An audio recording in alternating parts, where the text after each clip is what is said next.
हम इस समय रजौरा गांव में हैं। ये क्या है भैया, इसका क्या नाम बताए थे?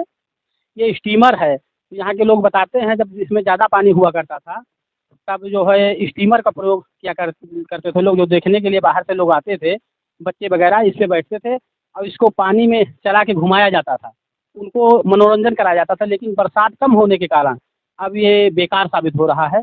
आप देखिएगा तालाब में बिल्कुल पानी ही नहीं है। आप इधर बढ़ाइए भाई साहब। अब आपको हम दिखाते हैं। ये क्या टूटा पड़ा है?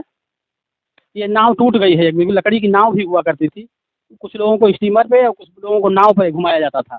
इसका कोई पैसा वन विभाग से नहीं लिया जाता था, लेकिन ये बच्चों के मनोरंजन का एक साधन हुआ करता था। बच्चों की अक्सर जब गर्मियों में छुट्टियां हुआ करती थी विद्यालयों से, तब वे मनोरंजन के लिए आसपास के 30-50 किलोमीटर से बच्चे ये तालाब में घूमने के लिए सेमरई झील को आया करते थे। ये बहुत मशहूर और प्रसिद्ध झील हुआ करती थी। लेकिन आज समय और विभाग की लापरवाही कहें और उदासीनता कहें, ये देखिए उधर ये नाव है, उदासीनता के चलते जो है ये सब बेकार साबित हो रहा है। एक उधर वो नाव है, वो भी बेकार कंडम पड़ी है, टूटने की स्थिति में है, बिल्कुल जर्जर हालत में है। ये बच्चा, यहाँ नल भी नहीं है। एक इस बच्चे को प्यास लगी थी कि हमको क्या लगी थी? प्यास। यहाँ पानी में मिला पीने को नहीं? पानी नहीं पीने को मिला। कहाँ से आई? मैगलगंज से। हाँ। ये मैगलगंज से बच्ची चल के इस तालाब का मशहूर नाम सुन करके मैगलगंज से चल के आई। इसे पीने के लिए एक गिलास पानी तक यहाँ उपलब्ध नहीं हो सका। यहाँ की टोटियाँ और नल वगैरह लगा है, लेकिन टूटा हुआ है, और टोटी लगी है वो सिर्फ 100 पीस बनी हुई है। अभी हम आपको लोगों को वो टोटी और भी चीज़ें दिखाएंगे। आप हमारे साथ जुड़े रहिएगा। अगर आप फेसबुक पर देखते हैं तो मनोज त्रिवेदी के नाम से फेसबुक पर हमारा पेज है, उसे फॉलो करिएगा। अगर आप यूट्यूब पर देख रहे हैं तो मनोज त्रिवेदी न्यूज़ 1234 के नाम से हमारा न्यूज़ चैनल है, उसे सब्सक्राइब करिएगा, शेयर करिएगा। नमस्कार, मैं मनोज त्रिवेदी। तो मैं आ गया हूँ सेमरई झील टावर नंबर 3 पे। ये देखिएगा, ये झाड़ियों के बीच में टावर बनाया गया है। और पहले तो झाड़ियाँ नहीं होंगी, लेकिन विभाग के रख रखाव के अभाव में, यहाँ दुर्व्यवस्था के अभाव में कहिएगा कि यहाँ झाड़ियाँ उग गई हैं। आस-पास देखिएगा, ये तस्वीरों में आप दिखाइए कि झाड़ियाँ ही झाड़ियाँ हैं। यहाँ वन विभाग का कोई कर्मचारी आता ही नहीं होगा। ये तस्वीरें बता रही हैं, ये दृश्य इसका बता रहा है। ये बहुत स्थिति खराब है इसकी 3 नंबर की। इससे तो हमने 1 नंबर को आपको दिखाया, 2 नंबर दिखाया।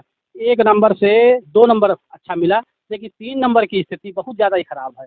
ये रजौरा जी का नाम, रजौरा वाला 2 नंबर, उसकी स्थिति लगभग ठीक थी, लेकिन ये 3 नंबर की बहुत ज़्यादा स्थिति खराब है। झाड़ियों के बीच में जो है टावर बना हुआ है। यहाँ वन विभाग का कोई कर्मचारी अधिकारी कभी झाँकने नहीं आता है, ऐसा ये यहाँ से प्रतीत होता है। और यहाँ सारस पक्षी, इस तालाब में सारस पक्षी भाई साहब बता रहे थे, करीब 500 के करीब सारस पक्षी आज भी हैं। जो विदेशी पक्षी मेहमान इस तालाब में आते थे वो आज भी आते हैं।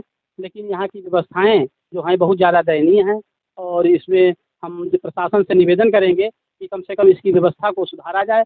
और ये तालाब जो बहुत दूर तक प्रसिद्ध है, लोग आते थे देखने के लिए, उसको रमणीक स्थल के रूप में इसे बनाया जाए, सजाया और संवारा। बातचीत करते हैं। भाई साहब क्या नाम है आपका? मेरा नाम राम प्रकाश पांडे है, मैं सेमरई का रहने वाला हूँ। तो इस तालाब के बारे में बताइएगा। यहाँ पक्षी हैं, बताया सुना जाता है कि यहाँ जहर रखा जाता है पक्षियों मारने के लिए। बेरहमी से पक्षियों को मारा जाता है और पक्षी जहर खाते हैं। पता नहीं, कुछ यहाँ गिरते कुछ वहाँ गिरते, इस तरीके से उनकी हत्या होती है।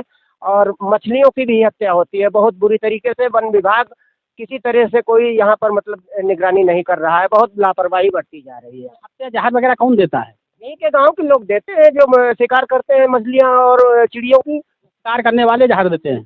तो इसकी शिकायत आप लोग वन विभाग को नहीं किए? नहीं, हम लोगों ने कई बार की है, उन्होंने छापा मारे, लेकिन जो है गांव वालों लोगों को पकड़ा, बाहर लोगों को, जो कि वो यहाँ जहर नहीं डालते थे, वो मछली मारने आए थे, तो वो बेचारे पकड़ लिए गए। जो जहर डालते हैं वास्तव में, जो चिड़ियों का शिकार करते हैं, वो नहीं पकड़े गए।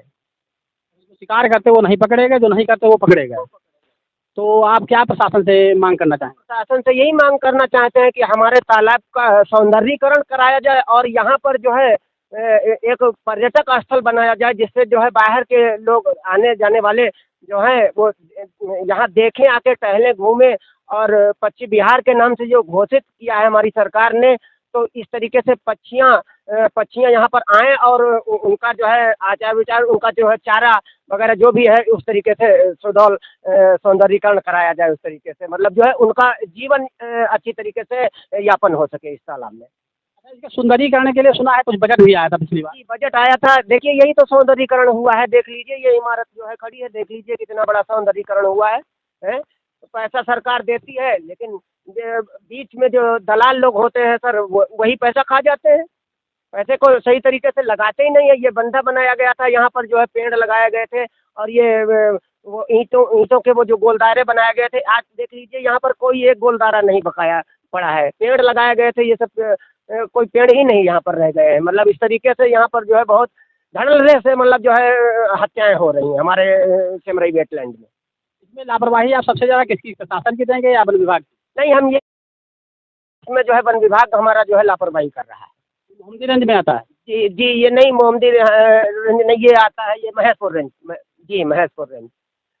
तो हम ये चाहेंगे कि हम प्रशासन से भी कहेंगे और हम अपनी रेंज से भी कह रहे हैं कि मतलब जो है इसकी जो है देख रेख अच्छी तरीके से करवाई जाए, जिससे कि जो है हमारी मछलियाँ जो हैं, हमारे जो पक्षी आते हैं बाहर के, तो वो सही तरीके से यहाँ पर अपना जीवन यापन कर सकें। तो ये भाई साहब थे, इन्होंने बताया कि जो है गाँव के और आसपास के लोग यहाँ जो है पक्षियों को मारते हैं, जहर देके मारते हैं। और इस संबंध में गाँव वालों ने शिकायत भी की वन विभाग को, कार्रवाई नहीं की। हम जो है प्रशासन से मांग करना चाहेंगे कि इसकी जांच कराई जाए और दोषियों को सज़ा दिलाई जाए, और इस तालाब को जो है सुंदरीकरण कराया जाए इसका, ताकि जो है लोग दूर दूर से देखने के लिए आते हैं, उनका जो है मनोरंजन हो सके, वो इसको देख सकें। कैमरामैन नतीक के साथ मनोज त्रिवेदी।